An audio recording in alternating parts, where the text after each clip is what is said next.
There's a gentleman here in Honolulu who has followed my remote viewing career for many years.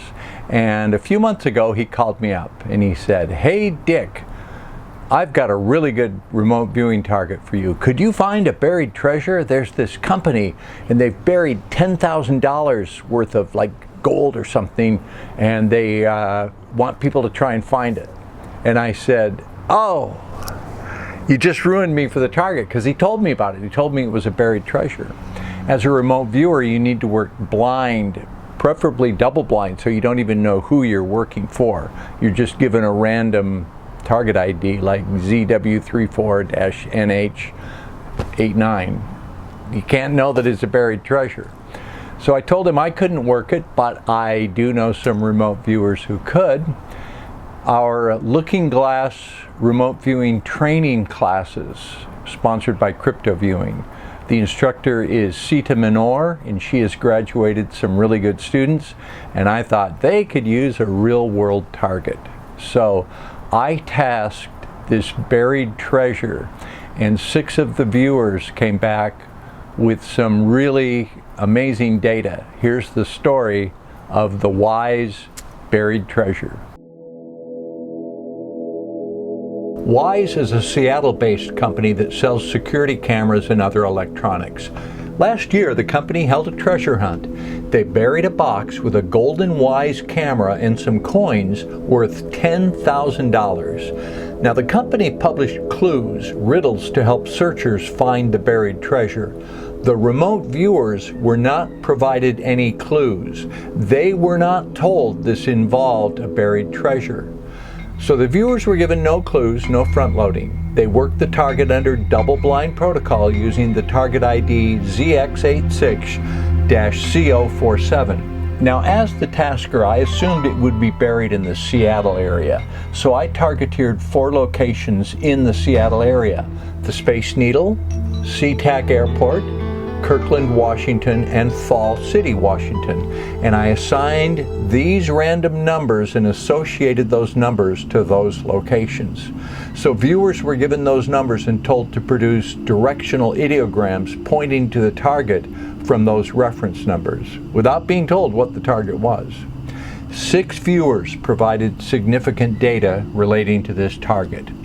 Don describes someone walking on a trail outside. His data indicates someone got to the location by an automobile. He says the location is quiet, the weather is cool. He further indicates the car was traveling on gravel to a scenic location. Henny reports the location is near hills with a roadway nearby, near water. Multiple viewers described a gravel pathway. This is some amazing data from Henny on this blind target. Considering the target is a buried treasure, her sketch shows 2 people interacting with a hole in the ground. Very telling. Olivia reports the terms road, maps, underground, and she hears a bird chirping distantly. She sees a distant mountain partially snow-capped. Jordan reports the location has trees and birds with damp, moist ground. He further describes dripping water like a waterfall. He smells dirt and plants, the type of a place where a person would go camping. In his phonics, Jordan actually uses the term treasure hunt. Here's a sketch he made of the location. He says it's rocky with plants, a wilderness, water nearby, humid and warm. Jordan actually drew a pretty good likeness of the man who won the treasure hunt and discovered the buried loot. Sasha describes the area as being in a northern latitude like Alaska with a lot of trees. She writes, northern forest trees, cool, northern latitude, boreal forests. She sees a dirt road from above, describes the area as desolate, a wilderness feel to the landscape. She keeps saying pebbly, rugged, nature forestry, rough, feels like a dirt road in northern Canada. Sasha sketches what looks like an island near cold water in the northwest. She says the area is heavily forested, accessed by a dirt road. David says the area feels like a mix of dense trees and foliage in a sparse area. He also perceived a rainstorm. David also said the area was surrounded by water.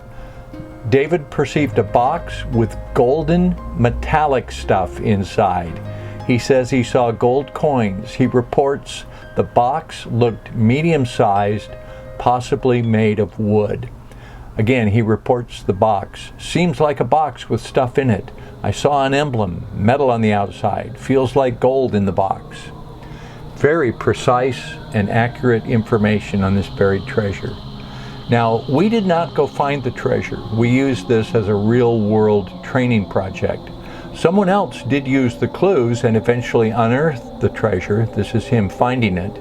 It is interesting to note that Jordan's sketch matches the man who won the prize. And the directional data using an HRVG remote viewing method advanced skill produced some very interesting results. Now, the treasure was buried on Vashon Island in Puget Sound. Several of the viewers' lines of bearing pointed directly to the location. So, we didn't actually go dig up the treasure, someone else did. We just used this as a training mission. Could we have determined the location? Well, several of those lines of bearing intersected an area close enough to the target that we could have set up a search grid. And with the resources, just a few people, we could have searched that area. We probably would have found it. Interesting exercise, don't you think? Someday, we're going to do one of these for the real world, and we're going to go dig something up or find something of significance. We've already helped the police behind the scenes a few times. Remote viewing works, and that direction finding is a great skill. Stay tuned for more. Aloha.